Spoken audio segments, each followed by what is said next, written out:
కళ్యాణం టికెట్స్ తీసుకున్నాము. సో మేము అక్కడికి దర్శనానికి వెళ్తున్నాము. చాలా రోజుల నుంచి అనుకుంటుంటే ఇన్నాళ్లకు పిలికొచ్చింది ఆ వెంకటేశ్వర స్వామి. 10 days ట్రిప్ కదండి, వాటర్ చేంజ్ అవడం వల్ల నా గొంతు అంతా మారిపోయింది, బొంగురు పోయినట్టు వస్తుంది కదా. హాయ్ అండి, హాయ్ ఫ్రెండ్స్. మేమందరము కలిసి తిరుపతికి దర్శనానికి కళ్యాణం టికెట్స్ తీసుకున్నాము. సో మేము అక్కడికి దర్శనానికి వెళ్తున్నాము.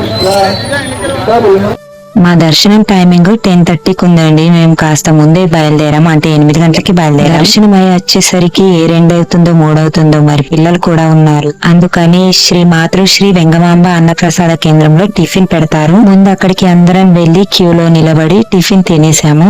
వేల మందికి ఒకేసారి పెడతారు. అక్కడికి వెళ్లి మనం బయట హోటల్లో తినడం కంటే ఆ దేవుడి ప్రసాదాన్ని తినాలి. మనం వెళ్తుండగా దర్శనానికి ముందు అక్కడ కోనేరు కనిపిస్తుంది.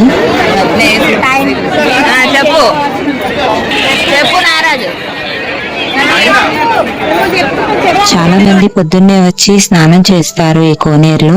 చూడండి, ఇప్పుడు కూడా అక్కడికి వచ్చి చాలా మంది స్నానం చేస్తున్నారు. వెంకటేశ్వర్ల స్వామిని దర్శనం చేసుకోవడానికి ముందు వరాహ స్వామిని దర్శనం చేసుకోవాలి. వరాహ స్వామి దర్శనం కోసమని క్యూలో నిలబడితే ఈ కోనేరు కనిపిస్తుంది. వెంకటేశ్వర్ల స్వామి దర్శనానికి ముందు వరాహ స్వామి దర్శనం ఎందుకు చేసుకోవాలి అనే డౌట్ మీకు రావచ్చు.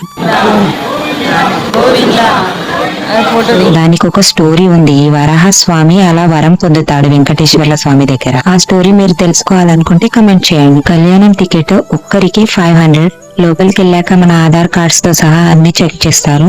ముఖ్యంగా ఏంటంటే లోపలికి వెళ్ళేటప్పుడు ఆడవాళ్ల తల్లోంచి పువ్వులన్నీ తీసేసి పక్కన పడేస్తున్నారు. ఎందుకలా అంటే అక్కడ తిరుమలలో పూసిన ప్రతి పువ్వు స్వామి పాదాల దగ్గరికి చేరాలి. అలాంటప్పుడు ఆడవాళ్ళకు అసలు ఆ పువ్వులు అమ్మనివ్వకూడదు. పువ్వులంటే చాలా ఇష్టం ఉంటుంది ఆడవాళ్లకు. గుడికి వెళ్తే మరి పువ్వులు పెట్టుకుని వెళ్ళాలంట. అలాంటిది అక్కడ చెక్ చేసేటప్పుడు తల్లోంచి పువ్వులు తీసి పక్కన పెట్టేయమన్నారు.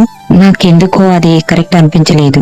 ఈ లడ్డుగాడు మా చెల్లెలి కొడుకు, చాలా క్యూట్ గా ఉన్నాడు కదా. అంత రష్ లో కూడా వాడు అస్సలు ఏడవలేదు. వాళ్ళ తాతను మాత్రం అస్సలు వదిలిపెట్టట్లేడు. ఎవరి దగ్గరికి రమ్మన్నా రాడు.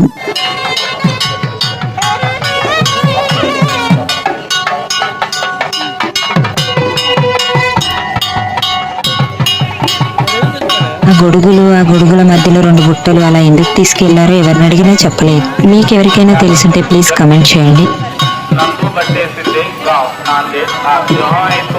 తిరుమలలో ఆ గుడి, అక్కడి వాతావరణం ఎంతసేపైనా చూస్తూ ఉండొచ్చు. ప్రొద్దున మా దర్శనం అయ్యేసరికి 2 గంటలు అయింది. ఈవినింగ్ వ్యూ చాలా బాగుంది. మేము డిన్నర్ చేయడానికి వెంగమాంబకి వెళ్ళినప్పుడు ఈ సీన్ అండి. నాకు శ్రీవారి కళ్యాణంలో పాల్గొనే అవకాశం వస్తుందని అస్సలు అనుకోలేదు. నిజంగా ఎన్ని రోజుల నుంచి అనుకున్నా సరే, ఎన్ని సంవత్సరాల నుంచి అనుకున్నా సరే, ఆ దేవుడి పిలుపు లేనిది మనం ఆ తిరుమలకు వెళ్ళలేమండి. నేను 15 సంవత్సరాలకు మళ్ళీ ఇప్పుడు వచ్చాను. వెంగమాంబలో డిన్నర్ చేసేసి కాస్త అలా తిరుగుతూ షాపింగ్ కూడా చేశాను. దేవుడికి సంబంధించిన వస్తువులు షాపింగ్ చేయడానికి చాలా బాగుంది. వీడియో నచ్చితే గోవిందా అని కమెంట్ చేయండి.